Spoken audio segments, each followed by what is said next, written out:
সুদে এলাকায় টাকা লাগায় না, মানুষ তারা সুদখুর করবে লাগা। কি করে? ব্যাংকের মধ্যে ফিক্সড ডিপোজিট করে, 20 লাখ টাকা দেয়, মাসে মাসে তুল্লা তুল্লা খায়। আছে না নাই? এফডিআর এর নাম দিয়া এটা আর এমনি খায় না।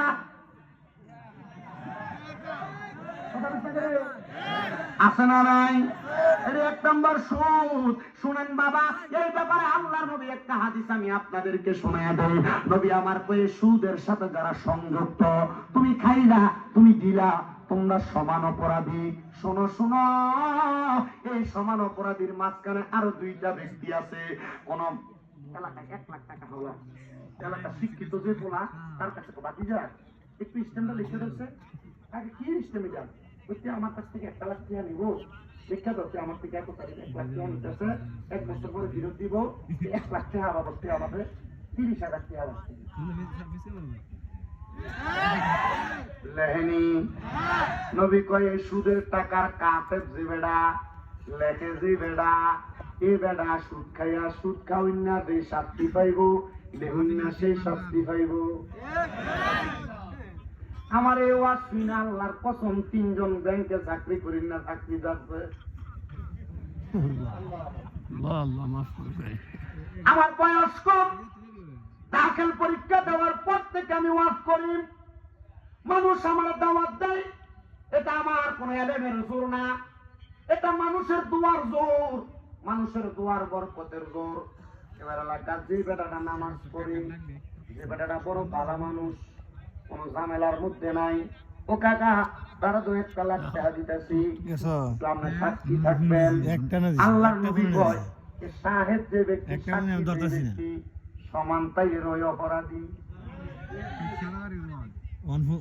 মূল কথা, হারাম খাওয়া যাবে না, পরের হক খাওয়া যাবে না, সুদ খাওয়া যাবে না। ও বয়স্ক মানুষ, ও যুবক ভাইরা, পর্দার অন্তরালে যে মা বোনেরা শুনছেন, আপনার সন্তানকে সুদের টাকা, ঘুষের টাকা দিয়া পরের হক মাইরা দামি বিল্ডিং বানিয়ে দিয়া যাবেন, দামি বাড়ি বানিয়ে দিয়া যাইবেন, জায়গা জমি কিনা দিয়া যাইবেন। আল্লাহর কসম, কবরের মধ্যে যাওয়ার পরে আপনার সন্তানকে যদি বলেন, এ সন্তান, কবরের মধ্যে একটা গুনার জন্য আমি আটকা পড়ে গেছি, একটা সওয়াবের জন্য আমি আটকা পড়ে গেছি, দে না একটা সওয়াব দিয়া আমি আব্বারে জান্নাতে পাঠাইয়া দে। ফুতে কইব, আব্বা সুদের টাকা আপনি খাইছেন, আমি খাই নাই। আব্বা গো, আপনার টাকার কারণে আপনি দোজখে জ্বলবেন, একটা সওয়াব দিয়া আমি ফুতে আপনারা সহযোগিতা করতাম না। কোন ফুতের জন্য? সুদের টাকা, ঘুষের টাকা খাইয়া সুন্দর বাড়ি গাড়ি বানাইলা, এই ফুতে তুমি বাপরে পরিচয় দিত না। যে বউরে দামি দামি শাড়ি কিনা দাও, দামি দামি টিপিস কিনা দাও, কসমেটিক কিনা দাও, গয়না কিনা দাও, ওই বউ বলবে একটা সওয়াব দিয়ে আমি আমার জামাইরে সহযোগিতা করতাম না। কি লাভ হইব? এই বউয়ের জন্য তুমি এত টাকা সুদে লাগাইয়া কামাই কইরা।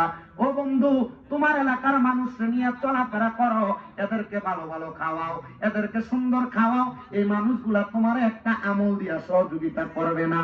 প্রয়োজনে বুক মাটিত লাগিয়া পড়ে থাকবা, পেটের মধ্যে পাথর বানবা, তবুও কোনোদিন হারাম টাকা খাইবা না, পরের হক খাইবা না। কারণ একটা কথা মনে রাখবা, মুরব্বীরা কথায় কথায় বলতো, পরের হক হরণে গতি নাই তার মরণে।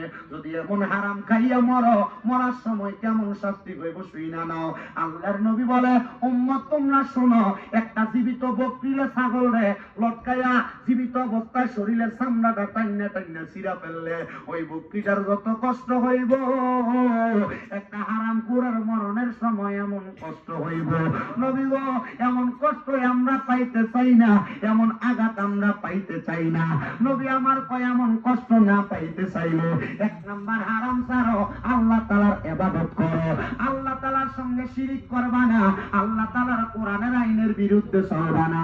এবার আপনারা বলেন, আমরা সমাজে শিরিকের মতো বড় গুনাহ করি না বেড়া আছে না নাই? দুনিয়ার জমিনে কোরআনের আইনের বিরুদ্ধে চলাফেরা করুন না, বেটার অভাব নাই। মুসলমান, যখন কোন হারাম করে শরীর থেকে রুহুটা নেওয়া হবে, রুহুটা নেওয়ার সময় আজরাইল যখন হারাম করে সামনে আইব, ওই হারাম করে সামনে আজরাইল আসার আগে দুইটা ফেরেশতা আগমন করবে। ওই দুইটা ফেরেশতার চোখের রংটা হলো নীল কালারের চক্ষু। নীল কালারের চক্ষু নিয়া ওই ফেরেশতারা সামনে যখন দাঁড়াইব, ওই হারাম কোটটা পরের হক মেরে খাওয়িন না কা, সুদের টাকা ঘুষের টাকা খাওয়িন না কা, এই দুইটা ফেরেশতার দিয়ে তাকাইয়া ডরে বিছানায় প্রস্রাব পায়খানা করে দিবে।